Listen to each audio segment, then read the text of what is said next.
Hi, we continue in Luke 12 today after an anonymous person in the crowd incredibly rudely interrupts Jesus with an imperative that Jesus take care of the person's personal financial need. It's incredibly shocking, and yet many commentators make no notice of the interruption. They simply refer to this passage and the parable that follows and dig in their heels to their tools for interpreting parables and miss both the interruption and the narrative context of this, as we've been following, as you can see on the right side of the screen, through this thematic map through Luke 12:1 to 13:5. So as we saw last video, or 2 videos ago, with the presuppositions about hell and what we did with Gehenna to undo that, I noted at the beginning that unless we put aside some of our presuppositions, it's very hard to hear the story. And that's true here today. And I'm going to benefit from the work of a couple scholars, Andrew Shepherd, whose paper I'm going to have some quotes of here. You can see a picture of him from New Zealand.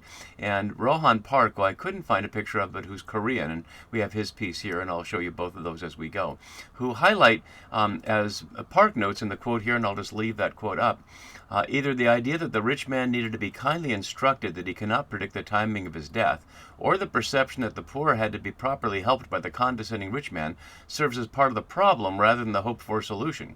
Ultimately, both teachings do not address the predicament in which the poor and rich are placed, because what is at stake is not a matter of knowledge, as opposed to being naive, or will, as opposed to hoarding.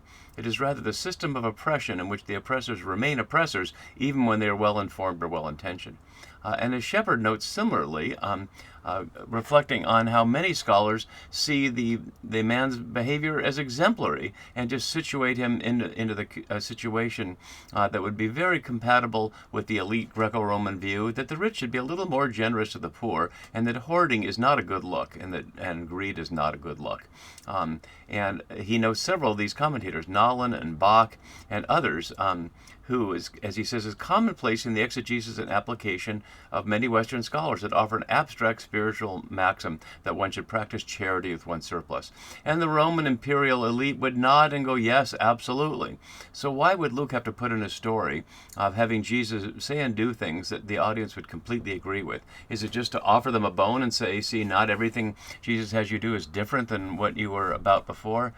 Let's doubt that. And the way to doubt that is both to look at this thematic map to see what the themes have been as we go through this, and to, of course, look at our story in detail itself. So to remind ourselves of the larger context of both chapter 11 and chapter 12, as you can see at the top here, this connection with the end of Luke 11, this isn't quite the end, but an important piece there, that chapter 11 started with what we call the Lord's Prayer, and I went through the sequence in that chapter of ways that people might not come to God for prayer if they thought they weren't worthy, or that God didn't listen to the people like them, or they weren't sure which voice was God. But once they figure out those things and are committed to listening for God's voice, it's going to create apocalyptic eyes, as I note here, the ability to see both the misrule of Rome / Satan's rule on earth and the goodness and holiness of God's rule. And that creates choices. We already have looked at the fear that one has, that if one has to testify, as Jesus says is required, to witness to which side of this divide one is on, there will be consequences. But God is not the one to be afraid of, as we saw. One might think that since this is an interruption here, that this is creating an agenda other than Jesus' agenda. But Luke has put it here for a reason. So although it's an interruption in the sequence, this is a story unique to Luke. And we saw last time how the scene preceding was an amalgam of pieces that Matthew has in very different places and a little bit of Mark, but Luke has put it together to follow this sequence here. So as we move into Jesus' interaction with this person, the only person he interacts with at all here, and it's only for one verse, and it's actually not really an interaction. The man makes a demand, Jesus asks a rhetorical question, and the anonymous person never speaks again in the story. But we find as the outcome of our passage, and I'll put that at the beginning so we can see the angle I'm aiming toward, that justice, a central component of discipleship, as we saw in 1142, exactly what the Pharisees were said to have neglected, requires massive redistribution as gift to those in need of the wealth that God provides via creation. It is not a matter of charity or philanthropy, which maintains the wealth and status of the rich, but of being rich toward God by enriching the poor so they can thrive on the level place. And that's, of course, a synthesis of several things we've seen, both the level place, the rich toward God is in our scene here today. And some of this will only make sense when we look at the next scene in verses 22 to 34 around the anxiety of not having enough to eat or enough clothes. And Jesus addresses more directly the relying on God as creator. And one of the points of Shepherd's piece is that many scholars separate out this section, the parable, and then highlight this and give it a heading as if it's about something completely different. I'm trying to highlight throughout that there's a tight unity with all the pieces that we see throughout this chapter. We've been looking also at the key words, and the key word we see here is I. When this person talks a soliloquy, it's all about himself, as we'll see. And we're looking at the ongoing set of words, not one word, but in this light blue of time-related things, indicating the urgency. So we saw last time that very hour, and we'll see this time that this very night. So as we enter into it, let's note where this verbal interruption fits in the sequence before. This is the last of 4 times we've seen Jesus interrupted. We saw it earlier around the question of Jairus' daughter, and Jesus ignored that word, that there is no need to trouble the teacher. The teacher didn't need to be troubled anymore. We saw that the story of the Good Samaritan was initiated by a lawyer interrupting Jesus to test him. Then we saw the woman in the crowd in chapter 11 who raised her voice and said, "Blessed is the womb that bore you and the breast that nursed you." And he said, "Blessed rather are those who hear the word of God and do it." So this is the final of these interruptions, and it's very rude. Jesus is trying to teach his disciples amidst, remember, a crowd of thousands that we saw at the very beginning of the chapter, intimate teaching about they won't be able to keep secret what he's told them, and they'll have to testify, and if they don't testify, God won't have their back. The angels in heaven will not be, they'll be denied before the angels in heaven if they deny Jesus. In the midst of this intimate demand, suddenly this person raises a question that is not Jesus' question at all, but in the context of Luke evokes some other stories. So let's begin to look at that a little more closely here. We won't look at the note below. This is the thing I just read you from Park. So someone in the crowd, shifting the conversation away from the private one that the disciples started in chapter 12.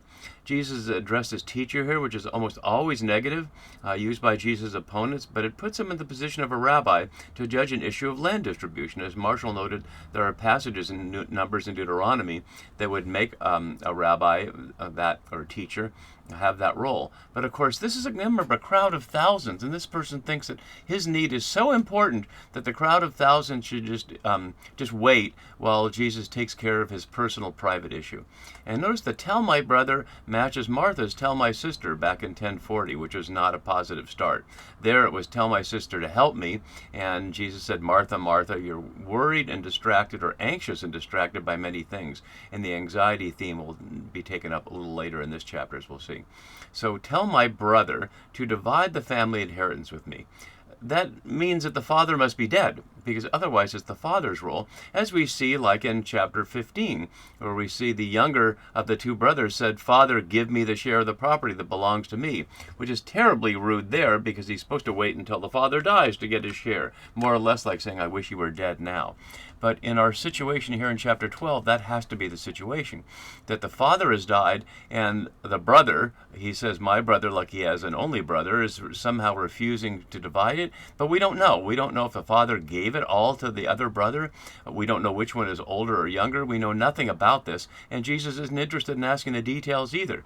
So let's look a little more at what he actually asked. "Tell my brother to divide," using the word merisosthai, only here in Luke Acts, it's 14 times in the New Testament, but it comes up exactly again in 15:12 with the same question. As Bailey notes below, the rabbi stated that if one heir wanted a division of the inheritance, it should be granted, as the petitioner seems to be saying, "Everybody knows the opinions of the rabbis. I'm right, my brother is wrong. You, Rabbi Jesus, you tell him so." which is, again, is very similar to what Martha seems to be suggesting Jesus do to Mary, that Martha thinks she's right and she needs Jesus as an authority to affirm that. There is no word for family here. It's simply inheritance. Kleronomia. It's used in the Septuagint for the inheritance of land from God's gift, and that's really important here, because in the Septuagint, that is the inheritance, the land of Israel. And of course, what's exactly at issue in this parable is the relationship of the land.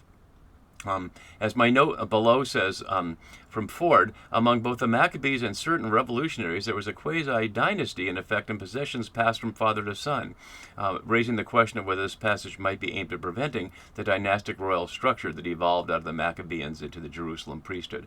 That would be a subtle point, but it's possible, and we know from chapter 19 that there's a hidden story there of how Herod got power behind the story of the man who gives people cities as a reward for their taking care of his money. So it might well be that there's a subtle deep dive into the Maccabee story there, but we don't have to reach that conclusion.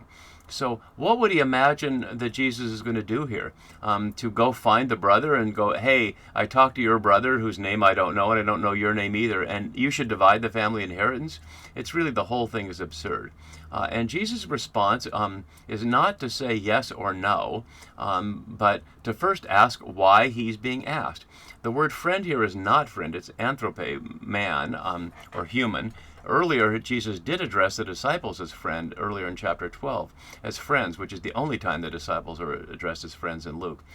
Scholars argue about whether addressing him as man is harsh or not, and most agree that it's not particularly, but it's certainly not as intimate as friend, and it's not intimate because we don't even know this person's name or who he is.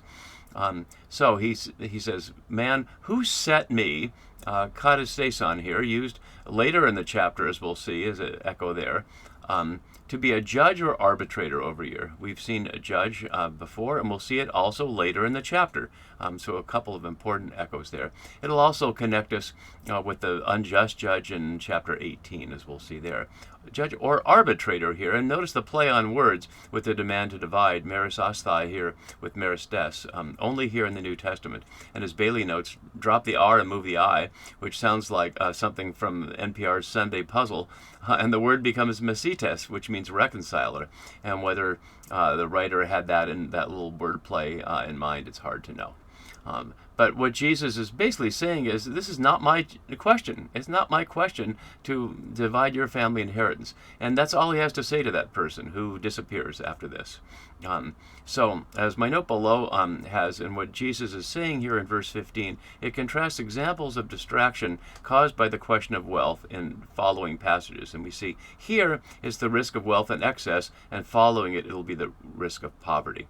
It also links back with 8:14, which is the seed parable, as not bearing fruit because of the worries or anxieties of this life. So he said to them, it is not clear which them, is this the disciples again or the crowd? Take care, or behold, or see here, not behold as in the eido, the Greek word for like quickly pay attention, but see with a deep insight. The harao is a word used a number of times for seeing deeply. So be on your guard, the word for guarding the commandments or the Torah, elsewhere, as we see in chapter 11, be on your guard against all greed. Kinds is overspecified here. The Louw-Nida notes that the word passus can mean a totality of kinds, but it really means all greed. It's not imagining us parsing out different kinds of greed. And pleonexius, the word for greed, is in standard and vice lists that we see both in Mark and in Romans. As Green notes, it's a different word translated greed in Luke 11:39. It's widely regarded as a form of depravity, both in Jewish literature and the larger Greco-Roman world. As Vassar argues from Greco-Roman parallels that this antithesis between covetousness and equality is pervasive in Greco-Roman utopian thought. And I want to highlight the point that he's making there, which is the opposite of greed is equality. It's not generosity, it's equality. And that goes back to the Saturnalia and the imagined golden age of the reign in the era of Saturn. as he notes below. Plutarch likewise notes that this custom was understood by some as a reminder of the equality which characterized the famous Saturnian age, where there was neither slave nor master, but all were regarded as kinsmen and equals. And he finally notes that Plutarch associated Saturn's rule with abundant harvest, which is exactly what we see here.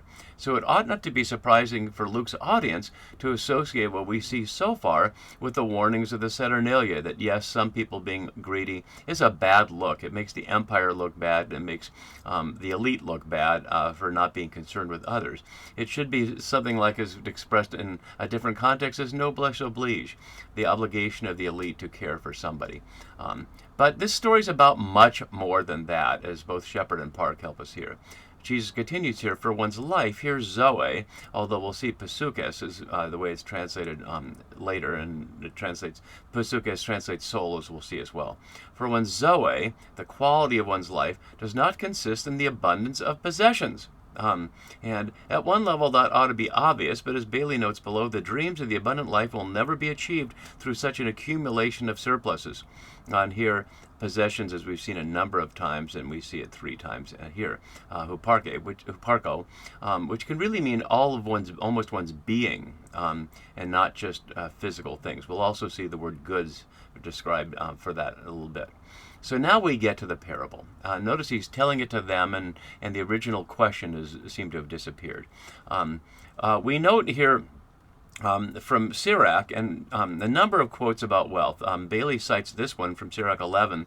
A man grows rich by his sharpness and grabbing, and here is the regard he receives for it. He says, I have found rest, and now I can enjoy my goods. But he does not know how long this will last. He will have to leave his goods for others and die. Yet, as Park notes, noting that it's a theme throughout Sirach, a criticism of the graspingness of the rich and the refusal to be a little more generous, he says, riches and poverty seem to be taken for granted in Sirach, yet Luke does not play in a minor key Ben Sira's tune. Luke never praises the prosperity of one's own making.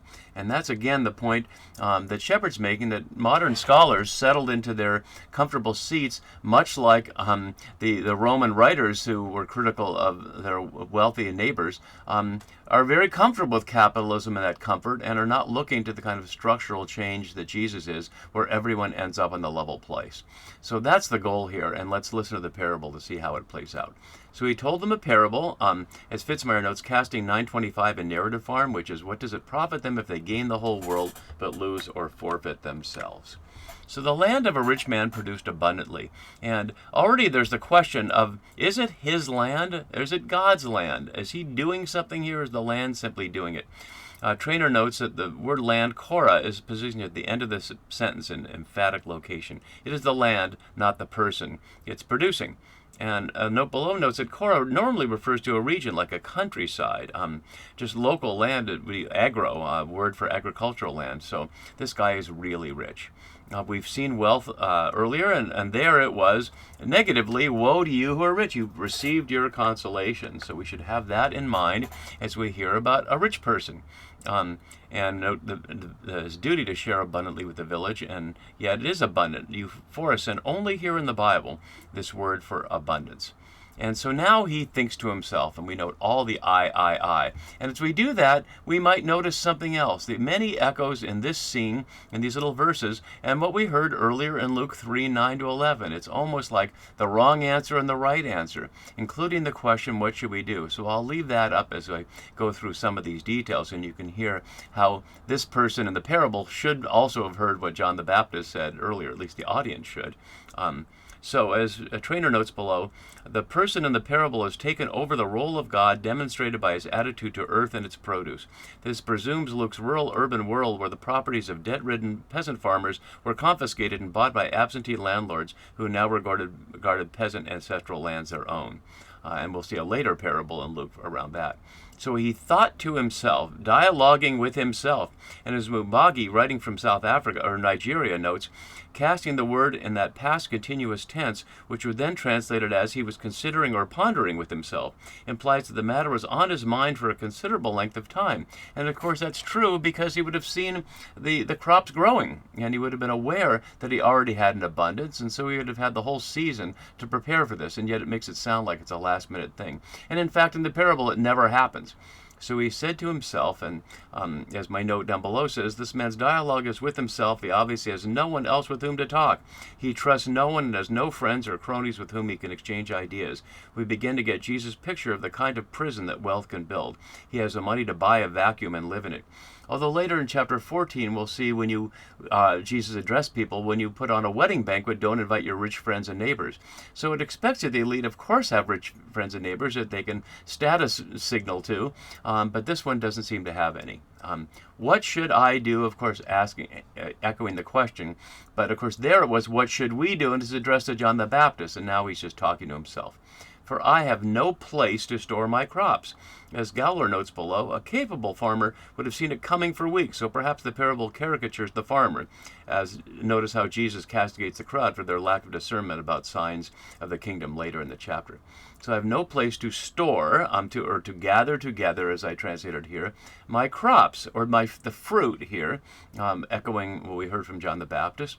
And so I believe this is Shepherd noting, rather than building additional barns and thus taking up land that might otherwise be used for agricultural production in subsequent years, he elects to tear down his current storage facilities. Thus makes it clear that he does not plan to contribute to the current year's saturation of the market with his surplus, but will hold back his harvest in order to achieve a higher price when the market is not glutted. That from Joel Green, who interestingly, not Green, but many note that this is a good thing, sort of like Joseph with Pharaoh's crop, which in my Genesis series we'll note is exactly the opposite, that Joseph is storing up so that he can make a profit for Pharaoh by buying up everything of people in the excess, with the excess that he stored up when the price was low. So Joseph is exactly the wrong kind of model, and yet many scholars liken this man positively to that. So I will pull down my barns, as Bailey notes, classical prophetic language, to pull down and build up, sadly cheapened by this self-indulgent rich man. My barns, they are exactly, as we'll see, what ravens don't have, and build larger ones, and there I will store, gather again, my grain or my wheat, connecting with 3:17, and my goods. Agatha, a euphemism for possessions. And as Green notes below, given the subsistence economy of the peasant population surrounding him, this need for increased personal storage space, not directly related to his agricultural activity, must have seemed odd in the extreme, if not utterly monstrous. But then it gets really comic here in verse 19. And note these parallels from the psalm. Look, we can see Sirach here. The rich man toils as his wealth accumulates, and when he rests, he fills himself with his dainties. Similarly, from Psalm 73, such are the wicked, always at ease, they increase in riches. And so, again, he should have known. And soul is completely wrong here, as it always is in the New Testament around Pasukas. I translated in the key words as self, or as person here, which here I put it as life, but it could be self. He's speaking to himself. You have ample goods laid up, connecting with the laying up in chapter 3. For many years, relax here, or anapao, which is the Sabbath word. So as my note below notes, contrasting two ways of obtaining Sabbath rest: trusting in God's abundance via the religion of creation, or claiming one's own power to create abundance in the religion of empire. Eat and drink and be merry, and echoing something from Ecclesiastes, but it's also a Greek proverb. Eat, drink, and be merry, for tomorrow we die. But this very night his life will be demanded of him, which is part of the joke here. And be merry, euphorio, echoing what we heard in verse 16. The wordplay equation is brings forth many things, leads to enjoy all aspects of the good life, and as Bailey notes, into this tidy equation comes the thundering voice of God. And so we hear in verse 20, again, echoes of the Psalms, Psalms and of Jeremiah. Note this from Jeremiah 17. Like the partridge hatching what it did not lay, so are all who amass wealth unjustly. In midlife it will leave them, and at their end they will prove to be fools. And similarly from Psalm 49, when we look at the wise, they die. Fool and dolt perish together to leave their wealth to others. And so it's no doubt that this person is a fool, thrown in that same mode as those others are. This very night your life is being demanded of you. Notice that doesn't say that God is going to kill him, echoing the question we had at the beginning of who's the one who after he kills can throw into Gehenna. It simply says your life is being asked of you or asked back. And as Bailey notes, it's a word commonly used for the return of a loan. His soul or his life was on loan, and now the owner, God, wants a loan returned. And that's, of course, the point, that neither the land nor his life or his crops, quote unquote, are his. They're all part of the common patrimony of a generous God, just as we hear, give us this day our daily bread, and just like in Exodus 16, the Israelites are told not to store it all up. So trusting in God means trusting every day and sharing anything in excess one has, because that's what we hear around this phrase, rich toward God, here, as it's noted here by Noble, who wrote a whole article on this phrase, and I won't go through the whole frame, but what he's saying is the phrase means being generous toward God.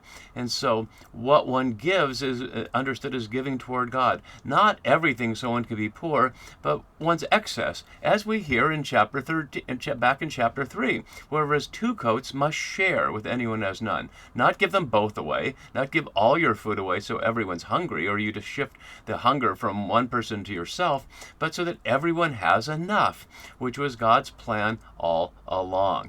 And so it is with those who store up treasures for themselves, and we'll hear more about treasure a little later, and are not rich toward God, that the things they have prepared, and I realize I'm going slightly out of order here, but we'll cover each point, in contrast to preparing for God's kingdom so many times earlier. So it really raises that. What are we preparing for? What is one anticipating?